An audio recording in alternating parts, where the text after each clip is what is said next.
आइए हम जानेंगे सर्वांगासन और पूर्ण हलासन के बारे में, उसके लाभ और कितनी देर कर सकते हैं और किस तरीके से सरल तरीके से कर सकते हैं, ये जानने की आज कोशिश करें। सीधे लेट जाएंगे पीठ के बल इस तरह से, और थोड़ा सा जिनको शुरू में प्रॉब्लम होती है झुकने में ऊपर, अब ये ध्यान रखना है इसमें जिनको स्पॉन्डिलाइटिस है वो इसको नहीं करेंगे, क्योंकि उनको गर्दन आगे की ओर नहीं झुकानी होती है। जिनकी कमर में ज़्यादा दर्द है उन्हें भी ये नहीं करना है।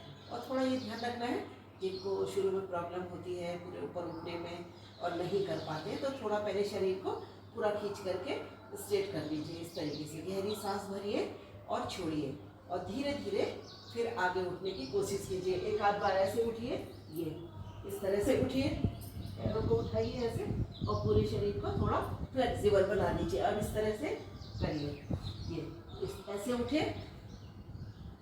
और एक बार में आप पूरा ऐसे उठ जाएंगे। जो सामान्य तरीके से उठ सकते हैं तो पूरे ऐसे भी उठिए, और पूरा खींच देंगे शरीर को। आपकी आंखें खुली रहेंगी, दृष्टि आपके पैर के नाखूनों पर रहेगी। आपकी पलकों को पूरा खोल के रखिए, जिससे कि आपका त्राटक का अभ्यास भी होगा, आपकी नेत्र ज्योति बढ़ेगी।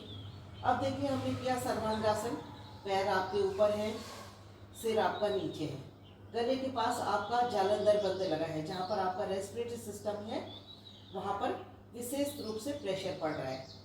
तो शरीर को खींच करके अपने हाथों पर टिका दीजिए इस तरीके से।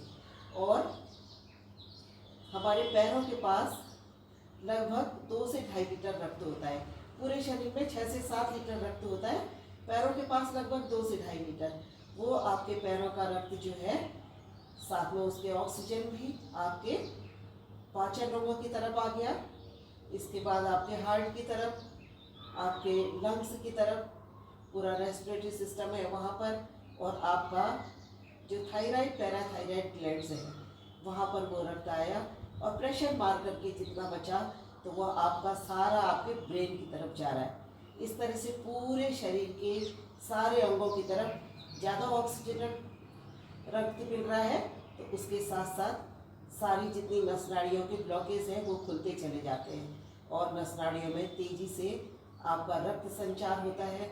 जो आपके पार्ट हैं ऊपर की ओर, जितने आपका हार्ट है, लंग्स है, पूरा पाचन तंत्र है, वहाँ ज़्यादा ऑक्सीजन, ज़्यादा आपका रक्त मिलेगा, तो ज़्यादा तेज़ी से काम करते हैं। ब्रेन की तरफ सारा रक्त चला गया तो मस्तिष्क संबंधी समस्याएं दूर होती हैं।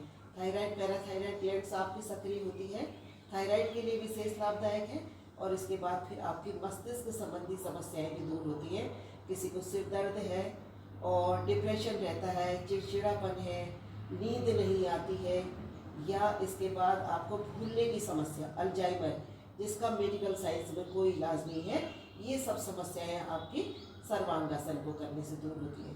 थायराइड पैराथायराइड ग्लैंड से हैं, इनमें हार्मोन ठीक से सीक्रेट नहीं हो रहा है, वो आपके एक्टिवेट होकर के ठीक से काम करने लग जाती है।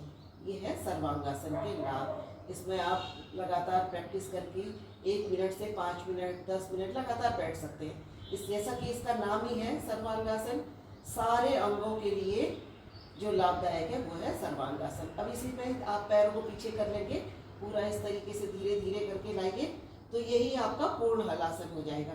इसके लाभ भी वही जो सर्वांगासन के हैं, लेकिन झटके से नहीं करना, ये ध्यान रखेंगे।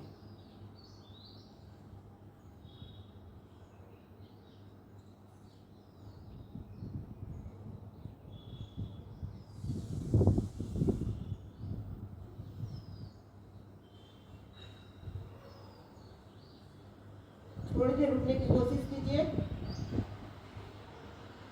और कमर को सहारा देके धीरे धीरे नीचे आ जाते हैं। ये किया हमने सर्वांगासन और पूर्ण हलासन, और पेट संबंधी सभी समस्याएं भी दूर होती हैं। पूर्ण हलासन आपके मोटापा कम करने के लिए भी लाभदायक है, और पूरे शरीर की नस नाड़ियों में खिंचाव आता है, जिससे सारी नस नाड़ियों के ब्लॉकेज खुलते हैं। ओम।